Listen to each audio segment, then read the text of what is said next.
I see close to 50 participants so far. Right.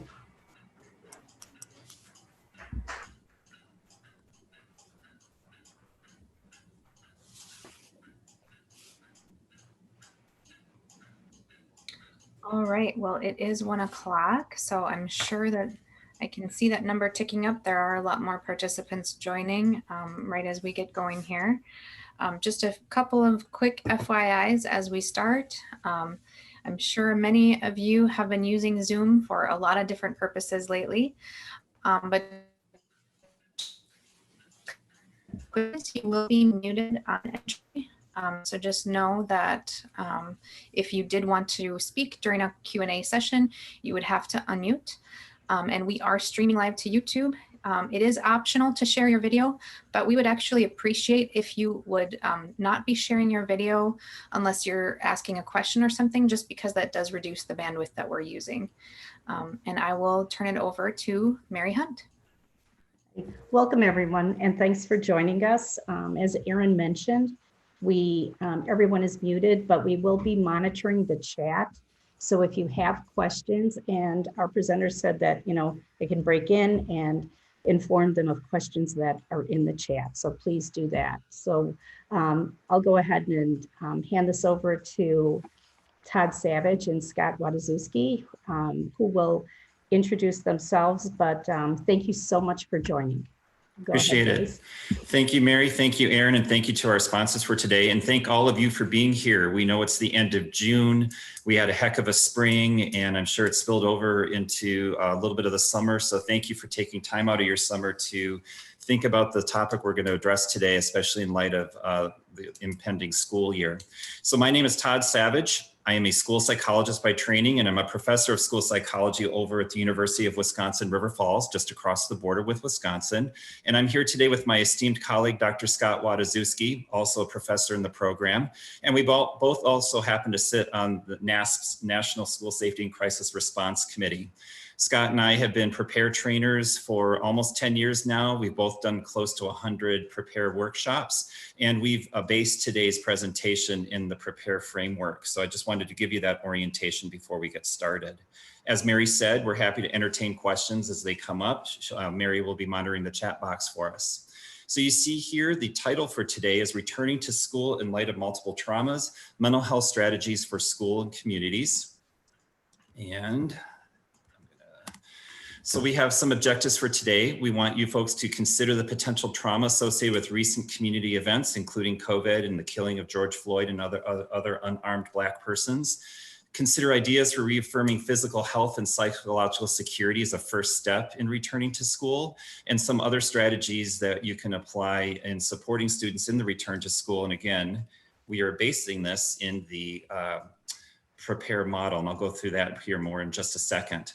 So in terms of the context of the overall big picture, I think a lot of people, especially going, ending the school year before George Floyd was killed, was really focused on the pandemic and thinking about the next school year from a pandemic perspective. And of course, we still need to do that, especially as we see cases continuing to rise. We're seeing hotspots develop in other parts of the country right now.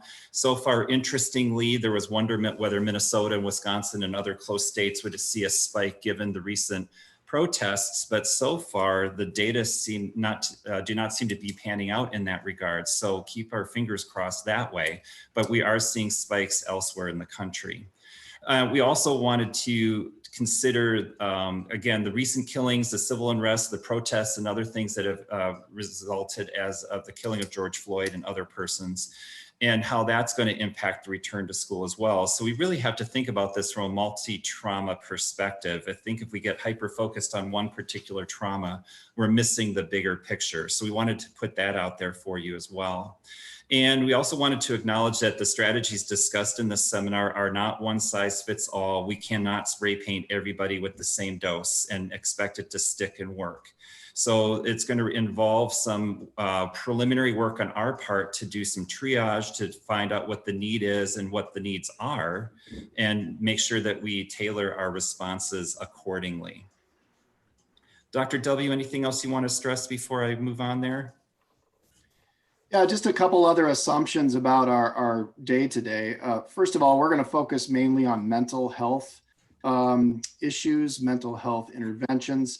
Of course, we could talk a lot about what you hear a lot about already, things like social distancing, wearing masks, things like that. That's not really part of what we're going to cover today. Of course, they're interconnected with psychological issues or challenges, but that's not really going to be the main focus today. The other thing I would add is just that we recognize we are all unsure about timing of events. So we assume we're going to do something in the fall, return physically to some level of face-to-face experiences with schools in the fall, but that could change tomorrow, that could change next month. And once we get to school, it could turn around and go the other direction. So we aren't saying when you return to school in the fall or assuming that that will be permanent. The assumption is that what we're talking about today can be valuable when you do get back to school, but even beforehand or afterwards. So I just wanted to mention those things. Thank you, Dr. W. So as you've heard me stress a couple of times that Dr. W and I have based or contextualized today's presentation steeped in the Prepare model. Prepare is the National School Safety and Crisis Response curriculum that was developed by school psychologists primarily through the National Association of School Psychologists. And it is an acronym, and you see the acronym spelled out here. It is a comprehensive approach to school safety and crisis work. So the P stands for prevent and prepare for crises. R stands for reaffirm physical health and welfare and perceptions of safety and security. E, evaluate psychological trauma risk. P and R, provide and respond to mental health needs. And E, examine the effectiveness of crisis preparedness. So as we go through the set of slides here coming up, you'll see that we've broken down the sections according to the Prepare model, and I just wanted to orient you that way. If you're not already familiar with the Prepare model, the third edition was just released this year. And so if you've been through the Prepare the workshops before in the second edition versions, if you should know that there's two workshops. The first workshop focuses on the prevention and preparedness aspect, which is a one-day workshop. And the second workshop, the Prepare 2, is a two-day workshop that focuses on the triage and response and recovery elements. Prepare 2, that two-day workshop, is pretty darn close. If you were to take the third edition right now, it would feel very familiar to what you've already taken. Prepare 1, the one-day workshop, the prevention and planning one, that is significantly different. So I just wanted to make you aware of that. So if you've been through the previous version, you may wish to take the third edition, especially the first workshop. So if you're not familiar with it, you've got the big picture here on the screen. It's an evidence-informed and research-based school safety and crisis response curriculum. It has distilled a number of of programs that already existed and brought it all together and have focused it specifically on schools. It was developed by school professionals for school professionals. It's comprehensive in scope. It's again, it addresses the 5 missions put out there by the U.S. Department of Education around school safety and crisis work: prevention, protection, mitigation, response, and recovery. And we're thinking about crises broadly. You know, I think a lot of people go towards the big ones: armed assailants, active shooters, things like that. And of course, we need to consider those if that is a threat, and make sure that we can respond to prevent, prepare, and respond for those types of things. But I have jokingly say, but I'm serious, it's about everything from a hangnail to an act of war. So you want to think about crises broadly. It emphasizes teaming and planning, and it focuses on nimbleness, accountability. You know, we might be, depending what the crisis is, we as school-based mental health professionals, or whatever your role might be, our frontal lobes might be scrambled as a result of being exposed to the crisis. And the curriculum helps you focus more quickly and get back on your feet so that you can be there for students and families and staff and help them through the crisis. It's steeped in database decision-making principles, and it overlays really well with multi-tiered systems of support, or MTSS, which many schools are employing. So that's the big picture overview of Prepare and its foundations. We are going to move on here.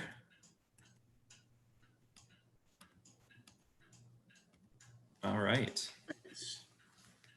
So with the Prepare model in mind, let's start with prevention and preparedness. I'm going to start on the left-hand side of the screen and just talk about some of the Prepare concepts that fall under that umbrella of prevention and preparedness.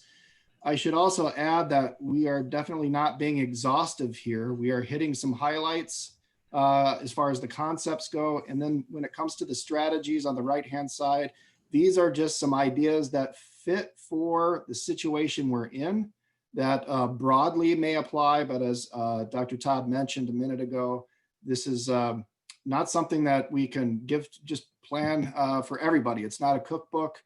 These are just intended to give you some ideas, and certainly we want you to work within your teams. So on the left-hand side, some of the things that fall under prevention preparedness, certainly the crisis teaming aspect will be very important. This is not something that we would expect anyone to go alone. This is not just the principal's job to think about safety. This is not just the school-based mental health professionals' jobs to think about safety and crisis response. This is really going to be a big picture effort, including folks from the community, families, parents, other caregivers will be a big part of this potentially too. The emergency operations plan, that's simply a fancy term for a crisis plan. If you are unaware if your school or district has a crisis plan or an emergency operations plan, now is the time to go revisit that. Pull it off the shelf, dig it up on a drive somewhere, and start looking at what are our plans? What will we do in situations where there are crisis events? As Dr. Todd mentioned, it's broadly speaking, when we think about crisis events, this is not one type of thing. So it's doubtful you have pandemic response in a crisis plan, but you probably do have a lot of other guidance there. So please take a look at that. If you're unfamiliar with the Incident Command System, or the ICS, this is simply the language and structure of teams when it comes to crisis response. Our first responders in the community are using the ICS. So fire, police, emergency response of any kind is going to be using the structure and language. It's really critical that schools also use that same language so that we can interact, move swiftly, and get the job done well. So the Incident Command System, if you're not familiar with that, it's a good time to revisit that issue as well. Todd mentioned database decision-making. That's certainly a theme throughout all of this work. As far as prevention goes, you see a note on the left about balancing physical safety and psychological security. A lot of times when it comes to school safety, we think a lot about physical aspects of the building, and that's happening again. So certainly masks, social distancing, making sure that we have all kinds of different physical safety aspects in our building is vital. We don't want to ignore that. But again, the theme today is about psychological safety, mental health response, and how vital that is, and just imperative that we balance those two and consider both of them. Gathering necessary materials. If you've been prepared trained, or even if you haven't, having some materials on hand will be useful. The prepare workshops provide participants with an assortment of handouts, sample forms, sample language, all kinds of good stuff that you would not need to reinvent. You could adapt those forms as needed for your own needs. So again, if you are already prepared trained, you may want to revisit some of the materials. If you haven't, I think at the end, we can talk a little bit about options for getting prepared trained if you're interested in those full day workshops that Todd mentioned. And then the last concept on the left-hand side of functional annexes. This is a fancy term for mini plans or offshoots to a crisis plan. So a lot of people think about things like lockdown, having a plan for lockdown, reunification, if there's a need to do that. When it comes to the challenges that we are dealing with as a community now, social unrest and COVID, et cetera, a big functional annex that will be part of, or should be part of our discussion, is the recovery annex. And so a lot of the strategies we are going to talk about fall under that offshoot, if you will. On the right-hand side, some possible strategies, again, things that fit under this idea of prevention and preparedness.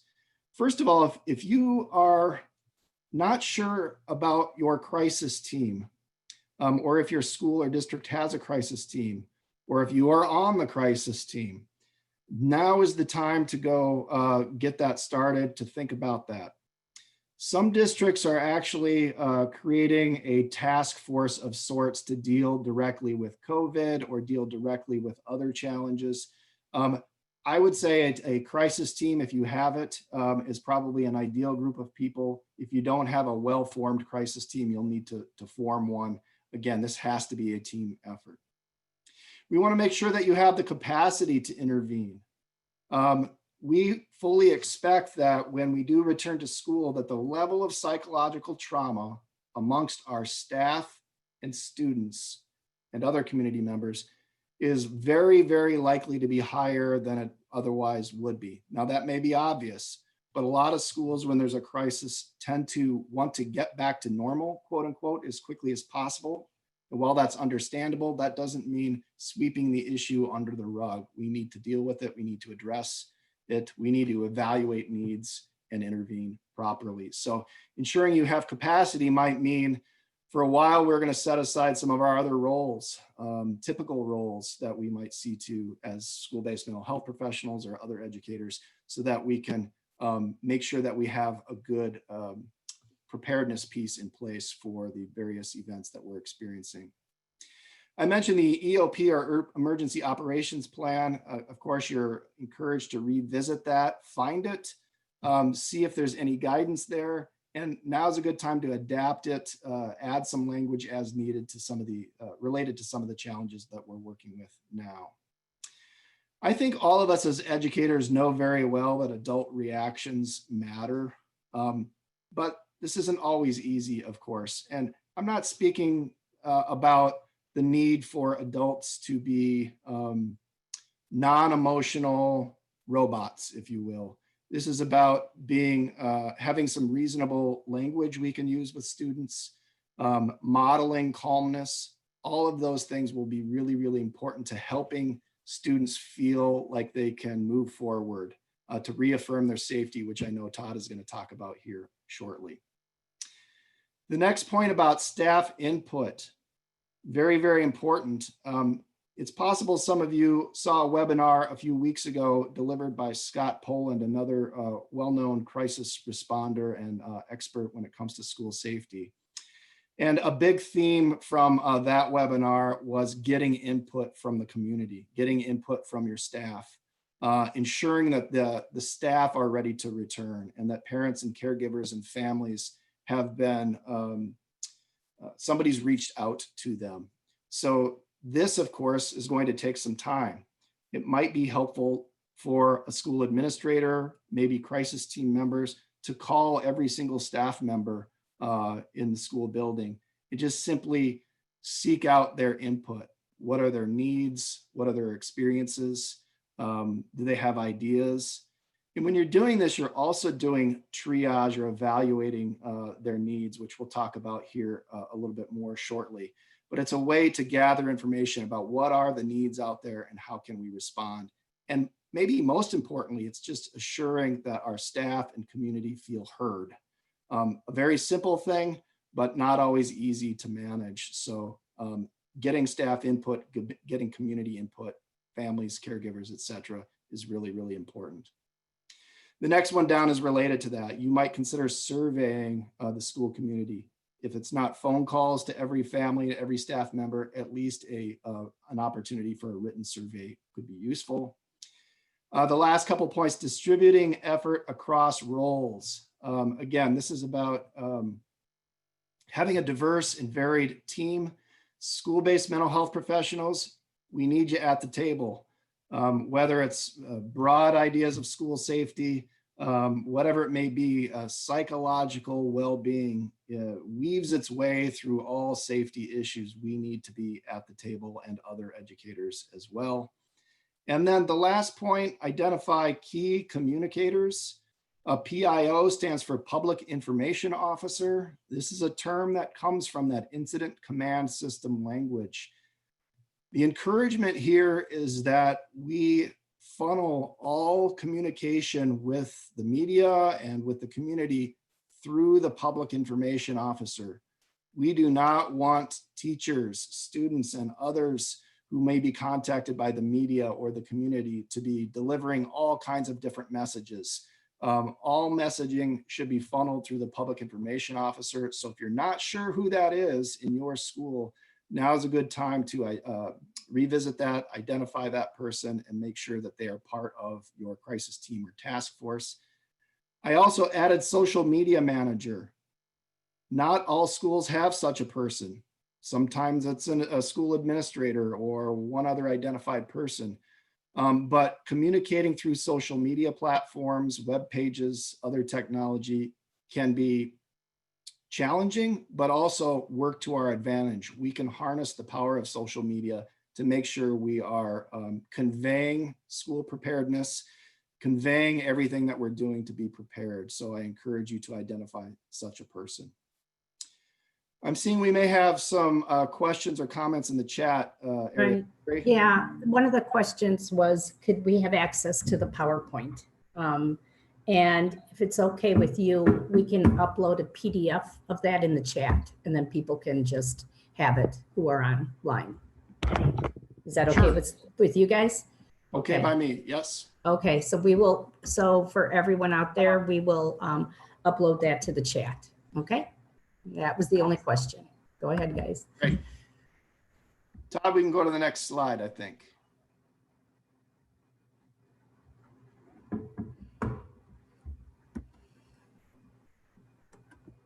Sometimes there's a delay on these things. So with each of these components of the Prepare model, we thought we would just provide a sample or exemplar action step, maybe a sample communication that reflects the big picture of what we're talking about.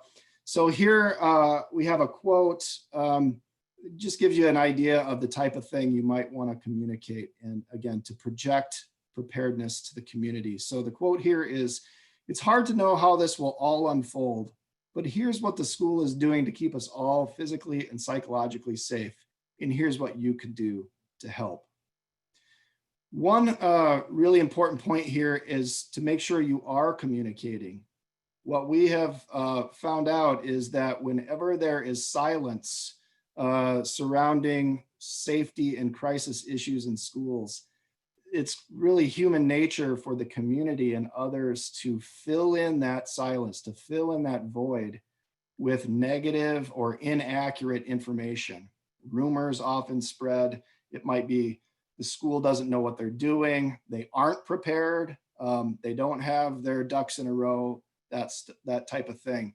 So even if you are not completely sure about direction, or even if you don't have all the details figured out, we are encouraging you to communicate regularly via social media, via web pages, maybe hard copies home, letters mailed, things like that. So just the idea is that you're conveying, here's what we're doing to keep us safe. We aren't guaranteeing that nothing bad will happen. That's not the idea. What we are conveying is that the school has a team of people. They're meeting regularly. There are some plans in place. We are going to continue to monitor the situation, and that needs to be ongoing. So all of that would be what we would consider to be maybe an exemplar way to communicate. Scott, a question came up in the chat box about, is there a triage form for staff?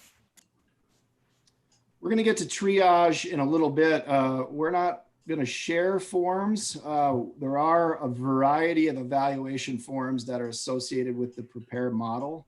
If you are Prepare trained, you have access to some of those. If you're not, again, those come with materials for those who attend Prepare workshops.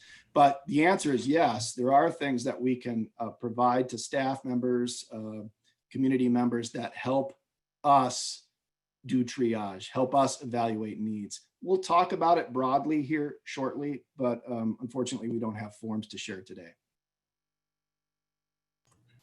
Thank you, Dr. W. All right. So as we continue, we're going to move into the R portion. I'll just bring everything up so it's here. All right. So the Reaffirm Physical Health and Welfare and Perceptions of Safety and Security. So again, you'll see on the left the Prepare concepts that we're hitting and some possible strategies on the right-hand side. So under this in the Prepare curriculum, the Prepare model, we have physical safety, psychological security, and preventing crisis exposure or further crisis exposure. If you think about this, again, thinking ahead to the upcoming school year from a COVID standpoint, from racism standpoint and civil unrest standpoint, thinking about some of these things. So first of all, determining if basic needs are being met, and think about Maslow's hierarchy. We might have a kick butt mental health team. We've got great strategies. We've got an MTSS system in place, and we're getting students triaged and to the appropriate level of what we think intervention need is. But if kids are hungry, they have to use the restroom, they need a transitional object, a teddy bear or something like that, they're cold. It doesn't matter what kind of talent we have available or what kind of strategies we have at our ready. Kids and staff, for that matter, aren't going to be able to engage in those interventions effectively, or let's put it, just be frank, to engage in academics. And that's something we're going to talk a little bit about later, is that we may have to de-emphasize academics for a little bit to get some of those, first of all, basic needs met, and then address some of the mental health need. So first of all, we want to make sure that kids have their basic needs being met. We want to connect with families and appropriate community supports ahead of time. Again, get a sense of what they're doing, what the needs are.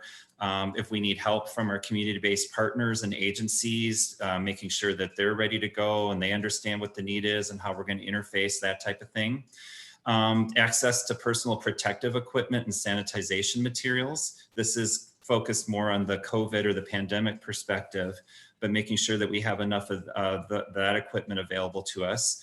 Access to employee assistance programs. Oftentimes bigger districts and those of us in the metro probably have access to employee assistance programs, and we want to make sure that they're at the ready. For those persons further out where they may not have ready access to that type of program, this is again where we want to connect with our community-based agencies ahead of time so that we can contract for those services depending on what our staff need might be. We want to re-examine the various elements of school climate that we have in place in our districts. A positive school climate has been shown not only to be a best practice and a feel-good kind of thing, it's been shown to be the essential foundation on which our ability to do good physical security and ability to deliver mental health interventions rests. So we want to make sure, do we have PBS supports in place, and are they culturally responsive? Are we working on school connectedness and relationship building types of things? What kind of supports do we have in place for internal resiliency and external resiliency? What type of social and emotional supports do we have in place, and so on and so forth? So again, now is the time to start revisiting those and making sure that the things that are already in place continue to be strong. And if there are things that we can fill in, finding those opportunities now to do that. We want to reiterate our school community values. Where this is going is especially connected to some of the, with racism and power and privilege. You know, revisiting our anti-harassment and non-discrimination policies. What do we already have in place in terms of bullying and bystander education and policies and so on and so forth? And just reiterating, making sure that those are known, they're shouted loudly, and that people understand them, and that we're continually reinforcing them. You want to communicate and enforce various district policies that I just was talking about. Increasing access to trusted adults. You know, there was data that came out recently, and it was more from a COVID perspective or a pandemic perspective, that some faculty and staff, about 20% have indicated, 5 to 10% of faculty and staff have expressing a reluctance to return. They don't feel safe when it comes to the pandemic and what schools might be doing to prevent exposure. And about 20% of families have indicated a reluctance to send their kids back to school this fall. So that could mean there might be a shortage of trusted adults available. And we want to make sure that everybody is seen as a trusted adult, or be prepared to serve as a trusted adult. Not just our teacher corps, not just our administrators, not just our school-based mental health supports, but looking at bus drivers, looking at the kitchen staff, the custodial staff, and our other education supports and other people in the building. These are all potential sources of social support for kids, and we want to make sure that they're ready to meet those needs. Having reporting mechanisms in place, reporting mechanisms in a variety of ways. For those who might be at risk for suicide, those who are experiencing violence, equity matters, and being able to report racism and sexual harassment and other things like that, making sure that those systems are in place, they're monitored, and that they're communicated, that people know how to access those reporting mechanisms. Scott talked a little bit about this before, but recognizing that silence from the school is often filled in with inaccurate or negative perceptions from the community. And so again, this is stressing that need to communicate, communicate, communicate. So making sure that those you have those mechanisms in place, you have your public information officer and others at the ready, and going from there. And there we go. And publicize and celebrate gains, growth, and success. This is not, again, to put a Pollyanna-ish spin on this, but given we're under extremely stressful circumstances right now in multiple ways, and kids are coming back to us and staff may be coming back to us having experienced multiple traumas as a result of the pandemic, as a result of George Floyd being killed and other unarmed Black persons being killed, racism, and the other things that have come up as a result, or been exposed more bare as a result. We do want to make sure that we are celebrating those successes as we have them. I think there was a question. I just put in a comment that when you talk about the whole school community and getting everyone involved and not just leaving it to the mental health people in the building, that really speaks well to, I think, what we try and do with PBIS. And just, I love the message that you have to have everyone involved in the trust as an adult to help the kids. Exactly. I appreciate that. All right, so in terms of the reaffirmation step, an exemplar quote here. So the crisis team that includes diverse and varied membership continues to meet daily. This is something that's communicated to people. We're doing such and such. We are here for, here are our ongoing plans and how we're addressing challenges as they come up and things like that. And so another way you might communicate this is that you could put out there, you can find verified future updates at such and such outlet. You can find it at our homepage. You can find it at our various social media outlets. We'll send something home, things like that. So again, this is communicating that we are deliberate, intentional. We are working hard at this. We're doing something. And again, that can lead to perceptions of physical security and psychological safety. All right, Scott is going to talk about psychological trauma risk. So at this point, the assumption is that your team has done as much as possible to get prepared for the return to school and prevent as much psychological trauma as you can. Of course, with the events that have happened, you haven't technically prevented those events, but you can potentially prevent additional psychological trauma. So that is the assumption. One of the big challenges that you may be thinking about is the fact that we are really dealing with complex trauma with when it comes to racism or a pandemic, poverty, economic challenges that are going on. Those are not single event crises. They don't have a clear, or they don't always have a clear beginning and end. And on top of that, we're not just dealing with one complex trauma. There may be 2, 3, or 4 complex traumatic events that are coming to school with students and staff members.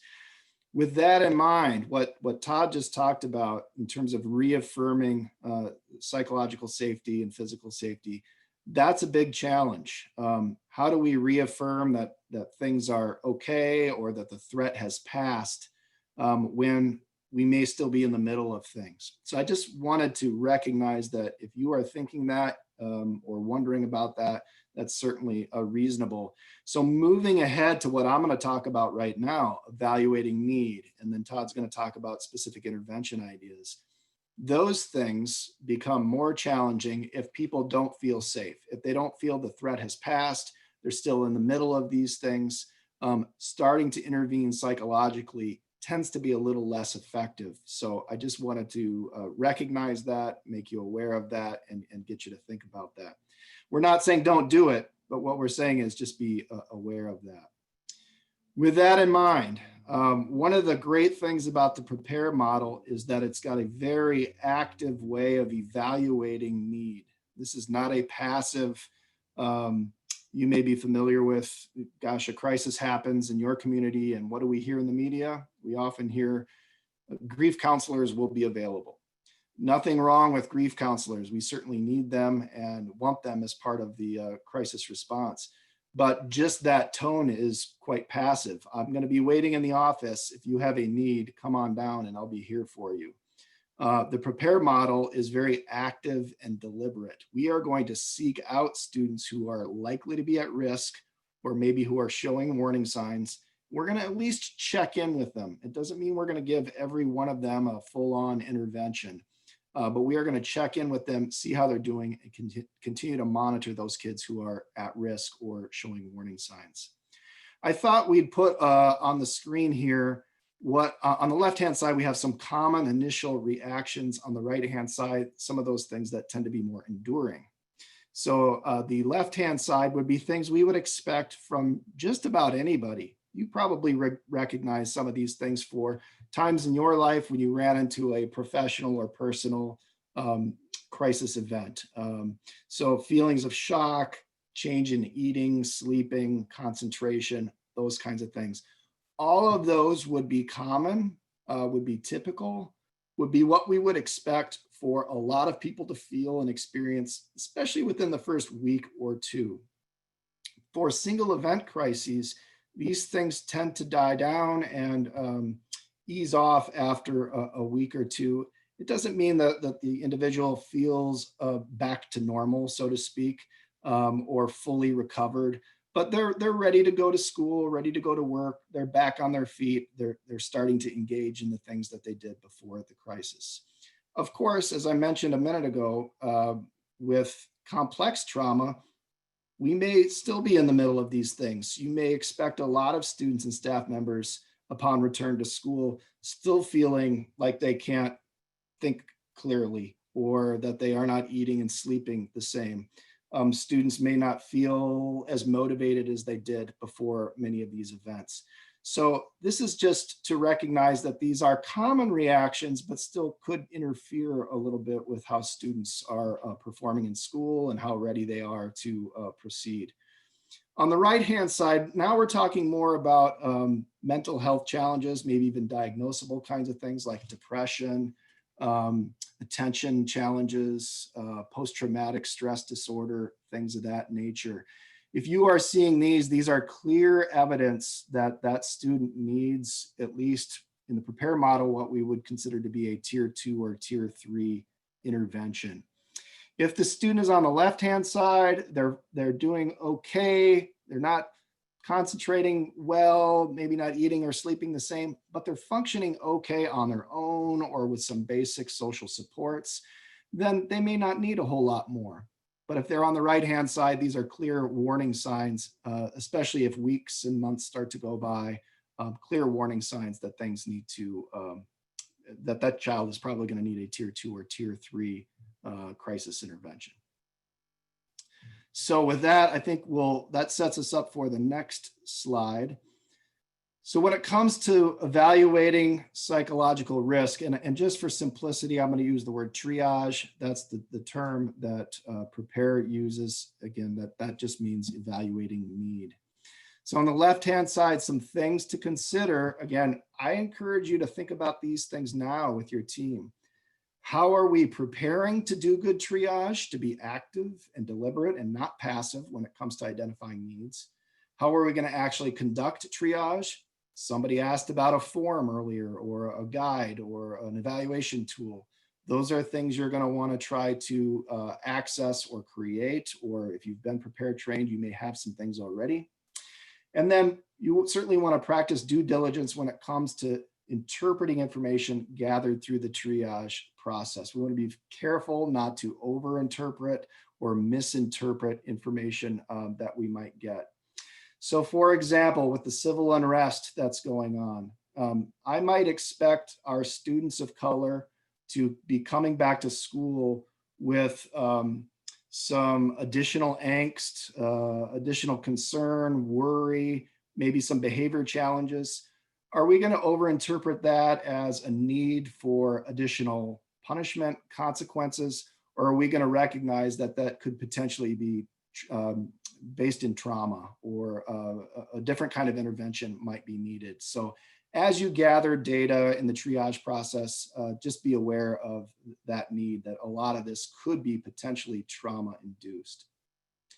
On the right-hand side, some possible strategies. Of course, be proactive and intentional with triage. We mentioned that, as opposed to being passive and waiting for students to come to us and ignoring it and hoping it goes away.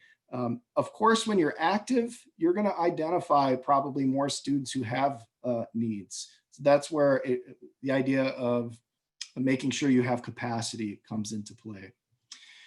We encourage you to reach out to the community. What mental health resources in the community are out there? Perhaps you've got connections with folks who work with students with trauma histories, who work with students with depression, things like that, to revisit those people now, reconnect, see if they are willing and able to continue to support you at the tier 3 level. That can be very valuable.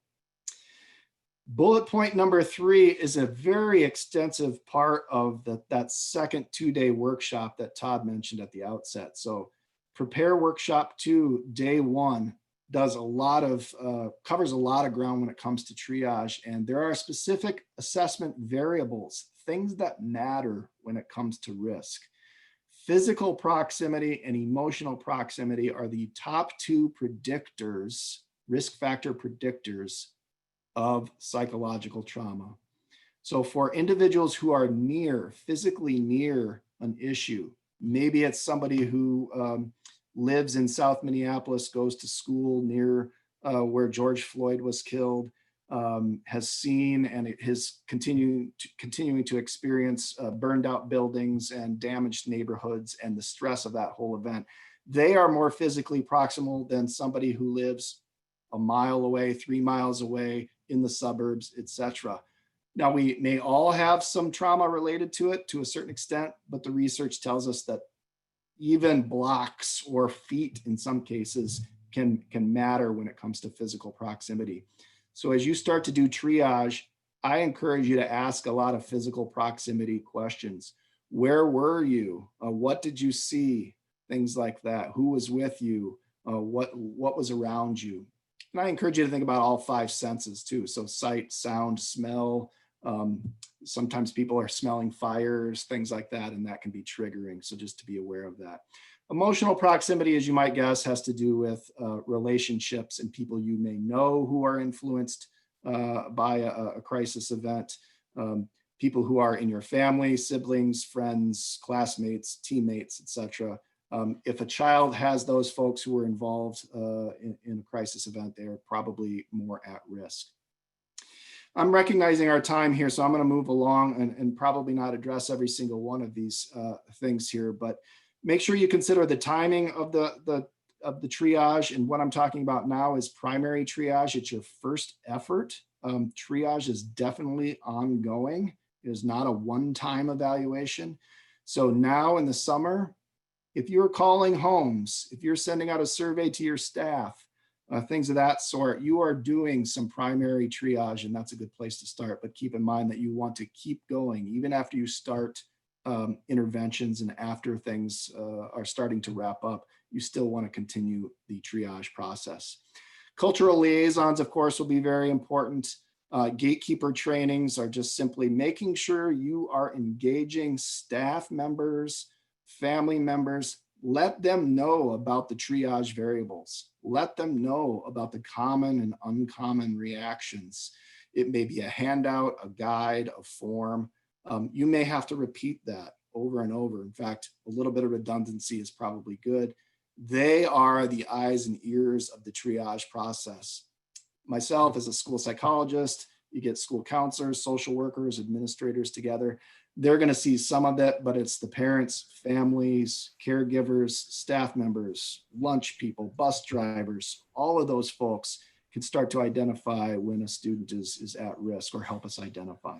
And Dr. W, students are also our partners in this process. We also want to make sure we're getting accurate information out to the student community about what are common and uncommon reactions and when people should be concerned, whether they have concerns about themselves or about their peers. Students are in environments no adult ever is. They're gaming, they're in other social media platforms, interacting with one another. They may see or hear or become aware of something in those platforms where adults aren't. And so again, we want to make sure they also are armed with this information so that if they see, hear, or are worried about something, whether it's themselves or their peers, that they can make sure that they can get to a trusted adult and get that peer help. Absolutely. Todd, I think let's go ahead and move along. Folks, there are some other ideas here. We've touched on a few of them, but again, given our time, I think we'll roll along. So an exemplar triage idea or step might be this. Instead of a more passive grief counselors will be available approach, the crisis team is actively attempting to identify student and staff member needs. We need your assistance with this effort. If you see the risk factors or warning signs we discussed in a student, please contact the school counselor, please contact a crisis team member, whoever it may be. So again, this is really the big issue, engaging as many people as you can in the process of triage, being active, being deliberate, and seeking out and finding those who need assistance. Thank you, Dr. W. All right, so I'm going to pull everything up here. All right, so when we think about responding, providing mental health supports, mental health interventions, we've got some concepts again on the left-hand side and some strategies on the right-hand side. So in terms of the prepare concepts that are emphasized here, intentional, active, and data-informed applications of interventions. We're doing this based on what we learned in primary triage and as we continue to do triage. The number one basic universal intervention is reestablishing social support, getting kids connected with loved ones at home or primary caregivers or caretakers there, as well as to trusted adults at school and to peers. Psychoeducation is the term that Prepare uses for information sharing. And there's multiple levels of information sharing at a universal level that are emphasized in the Prepare curriculum. Ramping up as we move up through the tiered system, group and individual crisis interventions are emphasized. And then just FYI, from a Prepare perspective, tier 3 interventions are considered beyond the scope of the school's capability to deliver. It doesn't mean that there isn't a role for the school in tier 3. We can certainly, with appropriate permission to talk back and forth with our community-based partners, who's ever doing the interventions out there. We can help with monitoring, we can help with some delivery in school, things like that. But the assumption built into the Prepare model is that tier 3 is really it's beyond the school's ability to do. Just FYI, in terms of the Prepare perspective, you know, the goal with crisis intervention from a school perspective is to try to help kids get back to pre-crisis levels of functioning or problem solving to the best of our abilities. It is not about crisis resolution. For those who are more severely traumatized, and that is more of a goal, that's where Tier 3 comes into play. So in terms of some ideas as you think about the fall and preparing for the fall, first of all, we talked about this a little bit earlier, perhaps de-emphasizing academics at least out of the gate. This could be a few weeks, this could be a month, I don't know. You folks have to discuss this at the local level and consider an alternate grading format or grading system. A pass-fail grading system, for example, versus a traditional letter grade if you're using letter grades, especially with older kids. Kids are coming to school with great need this fall, and it's going to take a while to reacclimate, reconnect, and so on and so forth. And they may not be primed for or totally on their A game when it comes to academics. So think about that. You want to have access to a menu of intervention options, not just one or two or three, and again, one size fits all. Prepare is about a menu of options arrayed in an MTSS format that you are deliberate in terms of your delivery based on what you learned in triage. Relationships are going to be the key in returning to school this fall, whether it's face-to-face or we move online or whatever. Relationships are important. And so making sure that we're facilitating those connections, adult to student, student to adult, student to student, and adult to adult. Access to clubs, gender and sexuality alliances and other identity clubs and things like that. We want to make sure that kids get reconnected or get connected to those. There were virtual GSAs and there were other virtual identity or affinity clubs that popped up as a result of going into shelter in place in the spring.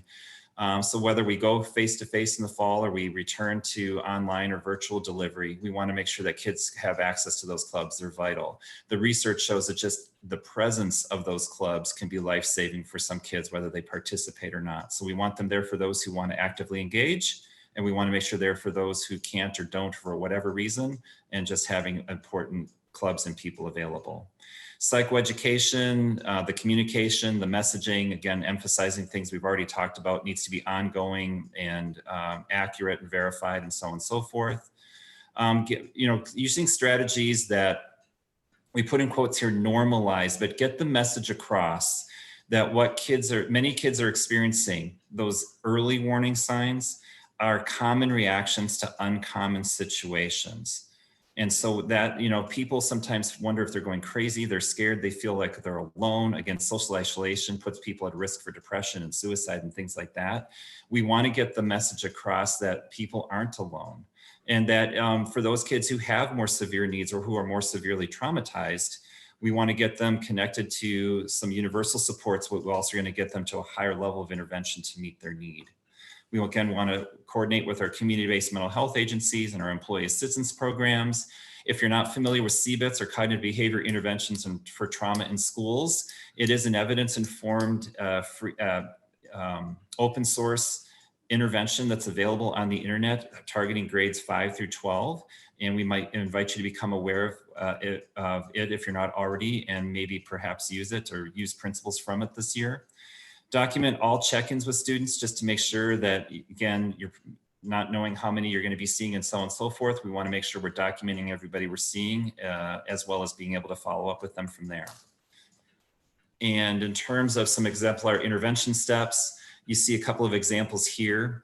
The first one, while recovery is typically the norm after crisis events, and this research supports that, in light of multiple recent community crises, we are increasing the emotional supports available to students in the school for the foreseeable future. A variety of options will be available and we'll continue to monitor student needs. So again, it's that messaging that we're deliberate, we're intentional, we're on top of things, we're active, engaged, we're not being passive, and getting kids to the appropriate level. In terms of some of the longer term recovery aspects to the Prepare curriculum, recognizing that triage is ongoing, we want to make sure that we're database decision makers. We're constantly evaluating what we're doing. We're evaluating need. That's the prevention preparedness stage. We'll evaluate process. Are we delivering our interventions? Are we engaging our crisis plan with fidelity and as intended? And are we monitoring outcomes? Did we demonstrate positive impact? If so, yay. Do we need to, can we continue with what we're doing? If not, what do we need to do differently, or does this kid have a higher need? And then also want to make sure this is built into the Prepare curriculum, but that caring for the caregiver is absolutely essential. It's not just a best practice or a fluffy feel-good kind of thing. It is an essential part of the crisis work that we do. And if you're not already familiar with this, especially our school psychologists out there, NAFS just updated all of its training standards, the practice model, the credentialing standards, and the ethical principles. And in the new ethical principles, which take effect on July 1, caring for the caregiver is no longer an aspirational goal. It is now an ethical principle. So we be ethically obligated, especially as school psychologists, to engage in our own care. Because if we're compromised, the ethical principle number 1 is first do no harm. If we're compromised, we have the potential to do harm in our school safety and crisis work.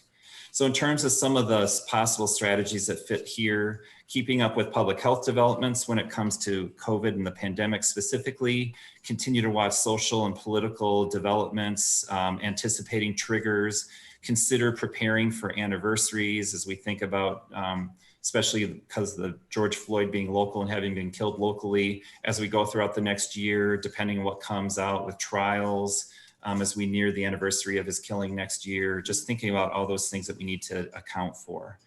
Access to ongoing and monitoring those reporting mechanisms, of continuing to evaluate need, refining our safety and crisis plans as appropriate, depending on what we learn as we go through the next year together. And again, making sure that we're taking care of ourselves and looking out for our colleagues and looking out for our families and our students. Mary, were there questions? Yeah, there that was. popped up? There is a question that popped up. It's from Brianna. What are your thoughts on reflective supervision for educators and support staff? So you said reflective supervision. I don't know if that's a particular type, or you're just talking about where we engage in some type of interpersonal reflection. And maybe Brianna could unmute and ask the question. Sure. Brianna, do you want to unmute?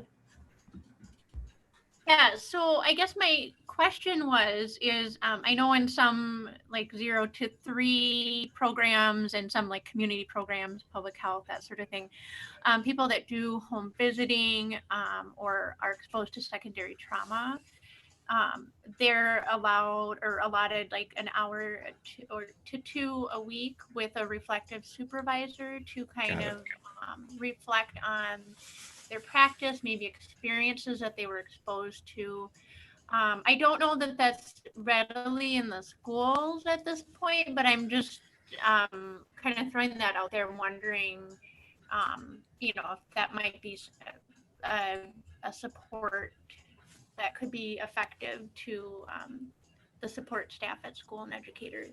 Well, I appreciate you clarifying that. I think that's very helpful. And yes, it's and this is emphasized in the longer term recovery portion as well as the intervention portion of the Prepare curriculum, is that one way to take care of ourselves as well as to also be monitoring and being accountable is engaging in some type of supervision. So whether it's the reflective supervision you're talking about, but making sure that we are connecting with others, processing, again, that exposure, that secondary trauma exposure can certainly impact adults, especially the research shows that those who work with kids who've been traumatized, that they are more prone to experiencing acute or secondary traumatic stress. So access to supportive consultation as well as supervision is an essential part of this process. So in those schools that don't necessarily automatically provide that, again, this is another reason the team needs to meet this summer and make some provision and planning for something like that, because it's just a best practice in general. And given what we've experienced this spring and late this spring and what's going on right now, I think the need is going to be great for that level of supervision this coming year. So start planning. If it's not already available, find ways to make it available. If I could just add real quickly too, whether you're doing formal supervision or not, and Todd is alluding to this, getting your crisis team together and talking about your care for the caregiver culture, so to speak, let's talk now about what we want to do if one of us can't go today. I have some secondary trauma. I'm struggling. I need a day off. I can't take this particular child. I need you to. Is that acceptable in your culture with your team? Hopefully it is, but if it's not discussed in advance, sometimes people hesitate to, they may think, I'm the school psychologist, I'm the one who's supposed to be doing this work, and I may not take care of myself because I think I have to. Or maybe my school administrator looks at me and says, what do you mean you want to take a day off? You are the school-based mental health professional, we need you. So those kinds of things, best to deal with those now. What are we going to do when things get tough? What's our culture? So I think that could be done whether you've got formal supervision or not. Thank you. All right, so Dr. W, you want to finish this out here? And yeah, real quickly, we've got some resources here. We know we moved through this content really quickly. In an hour, we've covered essentially 3 days of full prepare workshop issues. So we're scratching the surface, and what we've got here on the screen are some other resources for you to consider. If you want to learn more about prepare, the workshops, how to arrange a workshop, things like that, you can click on the link here. We have our email at the end, and you can certainly contact us directly, but more information about prepare is here. The second one down, I guess if I had to encourage you to take a look at one thing from this list, it might be this one, the Guide for Developing High Quality School Emergency Operations Plans. This is a free PDF. There are 2 related ones here now online, and it covers a lot of what we are talking about. CBITS was mentioned by Todd, a free open source intervention, and that is listed here. NASP has a lot of resources related to COVID, related to the civil unrest and other challenges that we are experiencing, and you can get a lot of them for free right there on the webpage. The COVID-19 Center, and then we've got some links related to talking about race and racism as well. yeah, again, the point of today was to kind of get you thinking from a big picture perspective. I mean, we certainly built in some strategies to consider, but this was to kind of get you in the frame of mind of how to approach the fall and what you need to start doing now. So I realize that you're probably like, well, I didn't get a lot of specific interventions. There were some strategies highlighted, but the goal of this was really to kind of give you that big picture overview. One last thing before we finish out and Mary closes us out, language matters. And there's been some other webinars I've been watching, and they're talking about, another strategy to consider is developing self-care plans. I might invite you to reframe it as a care plan versus a self-care plan. Why is that? The language we use matters. And, when people think of a self-care plan, often it feels indulgent, it feels privileged, it feels, again, kind of self-focused. And we certainly do need to engage in self-care, but we're going to have kids and families coming back to school at various levels with various traumas. As a result of some of the civil unrest that occurred recently, we now have a food desert in South Minneapolis where families don't have access to local food. They don't have access to groceries or things like that. They're not getting some of their basic needs met. I'm not going to sit down and develop a self-care plan per se. I want to develop a care plan that's going to meet that individual's basic needs and whatever mental health supports they're going to need as a result. You see, one of the resources here is about talking about race and racism from Teaching Tolerance. Teaching Tolerance is a great organization. It's an unfortunate name. And I think they can't rebrand because it's been so long instilled. Tolerance is not what we're striving for here. Tolerance is a 1960s, 1970s way of addressing this issue. And the language matters, like, well, why wouldn't we want to teach people to be tolerant? How many of you out there wish to be tolerated?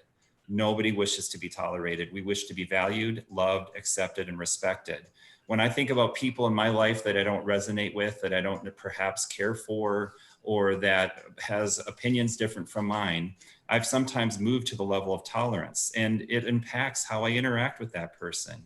If I move to thinking about them from a place of value and respect, I think very differently about them. Still may not care for them, still may not want to hang out with them, still may think differently than them, but I interact and I behave and I think differently when I use it from that perspective versus tolerance. So whatever the issue is this coming year, think about language, its impact and its meaning.